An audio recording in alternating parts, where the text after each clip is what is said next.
नमस्कार, आप सब लोगों का पुनः स्वागत है हमारे इस यूट्यूब चैनल में, जहाँ पर हम वैदिक वास्तु पर चर्चा कर रहे हैं। पिछले जो हमने वीडियो बनाए हैं उसमें आपने देखा कि किस प्रकार ब्रह्मा जी पृथ्वी और राजा पृथ्वी के बीच में संवाद होता है और ब्रह्मा जी पृथ्वी को आदेश देते हैं कि वो राजा पृथ्वी के लिए कल्याणकारी हो और उनके लिए सुख सुविधाएं और अन्न की व्यवस्था करें। और राजा पृथ्वी को कहते हैं कि आप इस पृथ्वी की गाय रूपा की तरह पालन करें। और ब्रह्मा जी द्वारा वास्तु पुरुष को दिए गए वरदानों की हमने बात की और किन किन अवसरों पर हमें वास्तु पूजा करनी चाहिए इसके बारे में हमने जाना। अब हम जो अगली आज जो बात करेंगे, हमारे शास्त्रों में एक परंपरा रही है कि किसी भी विषय की विषय सारणी के लिए वहाँ संवाद चलता है। अब यहाँ वास्तुशास्त्र में विश्वकर्मा जी और उनके पुत्रों के बीच में संवाद होता है। उस संवाद के माध्यम से हम यहाँ वास्तु के इस ग्रंथ को आगे, शास्त्र के इस श्रृंखला को आगे बढ़ाएंगे और इसका नाम हम विश्वकर्मा पिता पुत्र संवाद के रूप में ही रखेंगे। बहुत श्रद्धा के साथ, आदर के साथ पृथ्वी और राजा पृथु सृष्टि उत्पन्न करने वाले ब्रह्मा जी को, परम श्रद्धेय ब्रह्मा जी को नमस्कार करके वहाँ से चले जाते हैं। लेकिन पृथ्वी राजा पृथु से कहती है कि मुझे एक बछड़ा दें, क्योंकि दूध दोहने के लिए प्रेमवश स्नेहवश पृथ्वी को दूध देने के लिए एक बछड़े की आवश्यकता थी। तो ये वायु पुराण में एक श्लोक आता है, एक प्रसंग आता है जिसका जिक्र हम लोग यहाँ करना चाहेंगे। उसके माध्यम से हम बता, वायु पुराण के अध्याय 62 में ये प्रसंग आता है, जिसमें महाराजा पृथु चाक्षु मुनि को बछड़े के रूप में गाय को देते हैं और गायें उसको स्नेहवश अन्न और दूध का दोहन देती हैं, जिससे महाराजा पृथु अपनी प्रजा की आजीविका चलाते हैं। बाद में चंद्रमा बछड़े के रूप में स्थापित होते हैं, ब्रह्मा जी उसको दोहने वाले होते हैं और गायत्री जी उसका पात्र बनती हैं जिसमें दोहन किया जाता है। अगर आप इसको जानना चाहते हैं और इसको पढ़ें तो वायु पुराण के 62 नंबर अध्याय में ये वर्णन आपको मिलेगा। और अब आगे चलते हैं। शास्त्र में कहा जाता है कि बहुत सुंदर आसन पर विद्यमान मणियों से सज्जित आसन के ऊपर बैठे हुए विश्वकर्मा जी के पास उनके चारों मानस पुत्र पहुंचते हैं। विष्णु पुराण में आपको विश्वकर्मा जी के 4 पुत्रों के नाम मिलेंगे। वहाँ इनका वर्णन है, जय, विजय, सिद्धार्थ और अपराजित। ये विश्वकर्मा जी के 4 मानस पुत्र हैं। और जब विश्वकर्मा जी अपने आसन पर बैठे हैं, चारों मानस पुत्र विश्वकर्मा जी के पास जाते हैं। बहुत आदर स्नेह के साथ, करुणा भाव से ये बारंबार विश्वकर्मा जी को प्रणाम करते हैं, दंडवत उनको प्रणाम करते हैं। विश्वकर्मा जी ने बड़े प्यार और स्नेह से कहते हैं कि मुझे ब्रह्मा जी द्वारा आदेश हुआ है। देखिएगा, यहाँ आप इसकी गहराई को समझने का प्रयास कीजिएगा कि सृष्टि की उत्पत्ति करने वाले ब्रह्मा जी द्वारा विश्वकर्मा जी को आदेश हुआ है कि वो पृथ्वी पर सुंदर भवन, नगर, राजधानी, बाग बगीचे, दुर्ग का निर्माण देव, असुर, गण, गंधर्व आदि के लिए करें।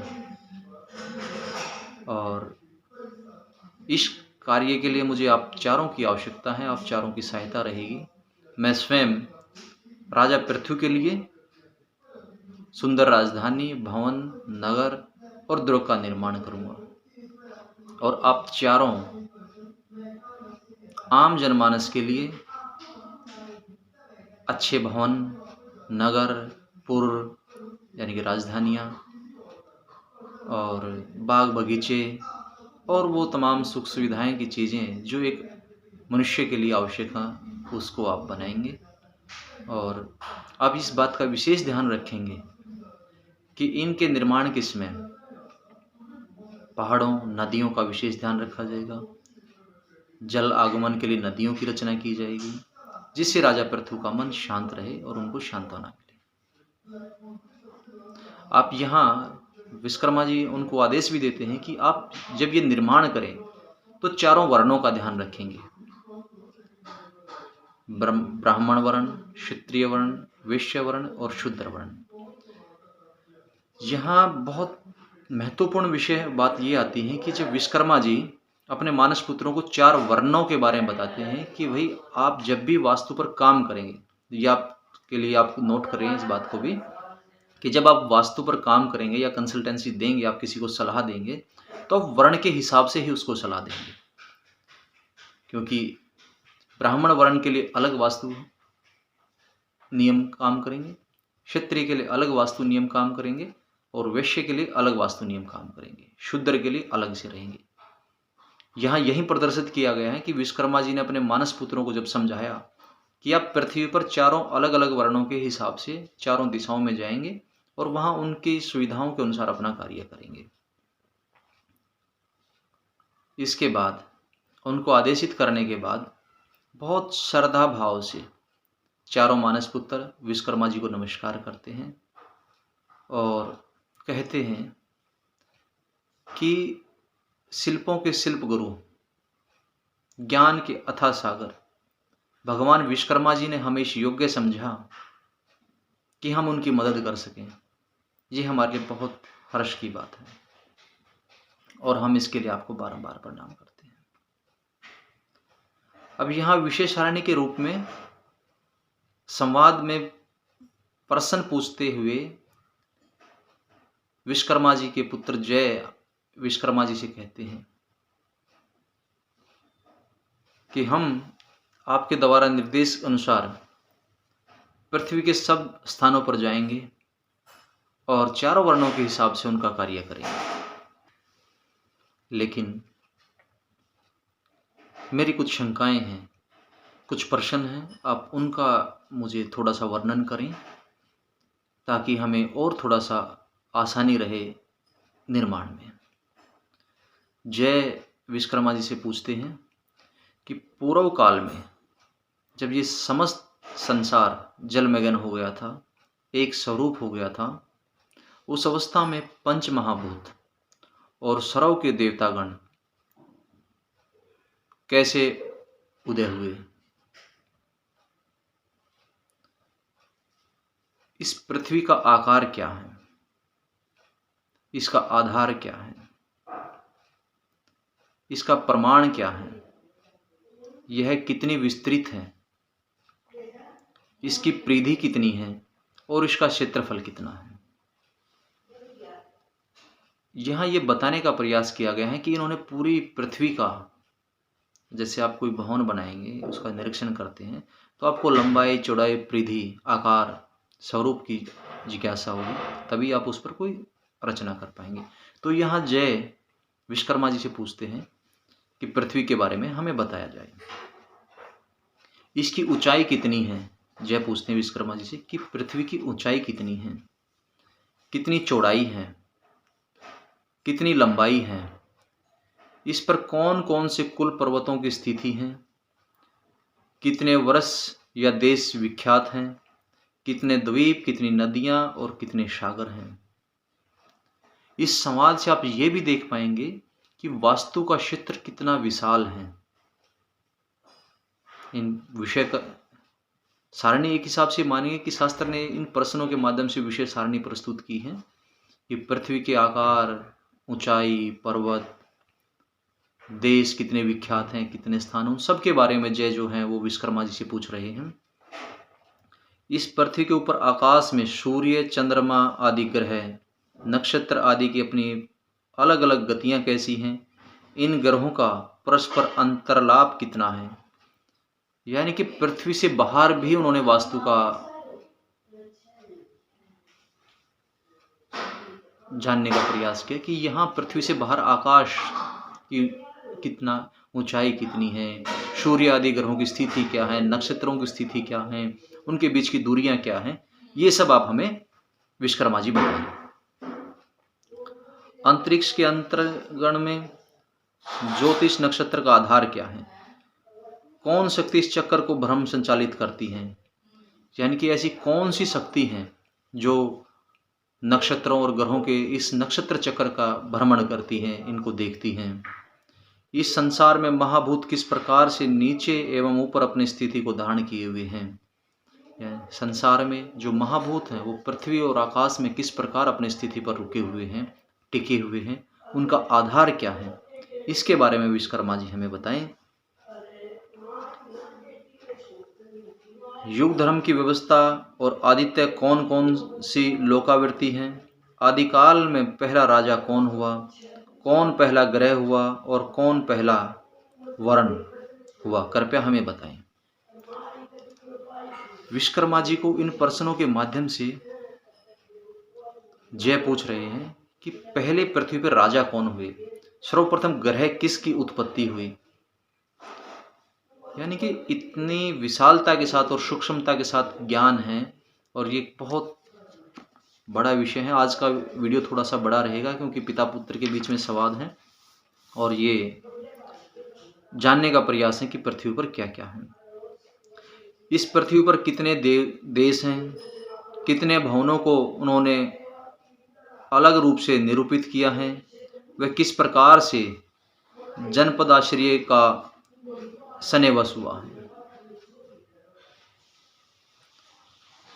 ध्वनियों के आधार पर, स्पर्श के आधार पर, गंध के आधार पर, वर्ण के आधार पर और रस आदि के आधार पर भूमि को जानना चाहता हूँ, किंतु इनमें कौन से चिन्हों वाली भूमि शुभ है, कौन से चिन्हों वाली भूमि शुभ नहीं है, एवं पूर्व नगरों में कौन सी भूमियाँ हैं। यहाँ अब ये जो हम वास्तु में की विजिट करेंगे, देखेंगे, तो जय विश्वकर्मा जी से पूछते कि कौन सी भूमियाँ चारों वर्णों के लिए शुभ हैं, कौन सी भूमियाँ अशुभ हैं, गंध कौन सी हैं, ध्वनियाँ कौन सी हैं। यानी कि यहाँ एक वास्तु विशेषज्ञ के लिए गंध के बारे में जानना, ध्वनियों के बारे में जानना, ये एक वास्तु विशेषज्ञ में विशेषता भी होनी चाहिए, उनको इन विषयों का ज्ञान भी होना चाहिए। भूमि के निरीक्षण के बारे में भी वास्तु विशेषज्ञों को जानना होगा।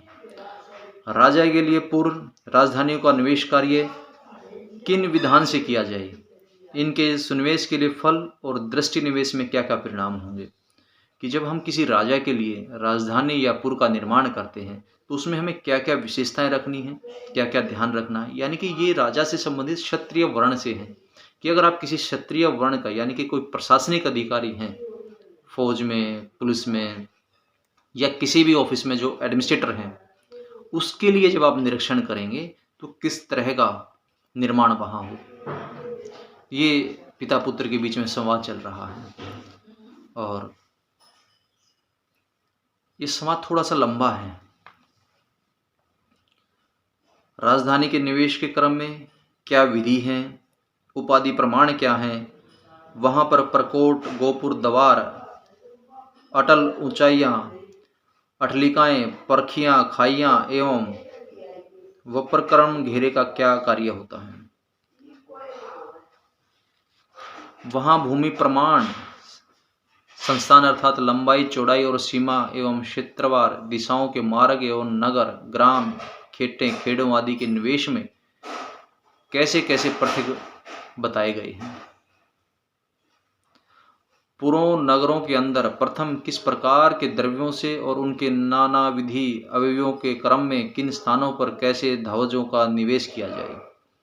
यानी कि जो पुर हैं, नगर हैं, राजधानियां हैं, वहाँ किस किस प्रकार के द्रव्य पदार्थ या निधियां, खजाने और किस स्थान पर कैसे ध्वजों का स्थापना की जाए, इन सब के बारे में आप हमें बताएं। और देवताओं के वाहनों के बारे में पूछते हैं कि वाहन जो हैं, परिवार, वर्ण, रूप, अलंकार कैसे हों, उनके वस्त्र, व्यय, आयु, यानी कि जब आप देवताओं के लिए या वर्णों के हिसाब से हम व्यवस्था करेंगे तो उनके लिए वस्त्र, आभूषण और वाहन किस रूप और किस आकार के होंगे। वास्तु का क्षेत्र बहुत व्यापक है। यहाँ आकार का बहुत महत्व होता है। जब हम जैसे आगे बढ़ेंगे तो आय आदि विचार पर जब हम बात करेंगे तो आपको आकार के बारे में भी पता चलेगा। तो पिता पुत्र के बीच में संवाद होता है। जय विश्वकर्मा जी से बहुत सारी चीज़ें इस तरह पूछते हैं कि हमें इन सब चीज़ों के बारे में बताया जाए। अब इन सब विषयों के बारे में, पृथ्वी के आकार, स्वरूप, ग्रह, नक्षत्र, द्वीप, महाद्वीप, सागर, गहराई, चौड़ाई, लंबाई, नक्षत्र, इन सब के बारे में जय विश्वकर्मा जी से पूछते हैं और विश्वकर्मा जी किस प्रकार से इन सब चीज़ों का वर्णन करते हैं और जय की जिज्ञासा को शांत करते हुए उनको आदेश देते हैं। इन सब के बारे में हम अगली वीडियो में करेंगे और ये श्रृंखला जो है हमारी, ये विश्वकर्मा और विश्वकर्मा पुत्रों के संवाद के रूप में आगे बढ़ेगी। अगली वीडियो के साथ हम पुनः मिलते हैं। तब तक के लिए नमस्कार।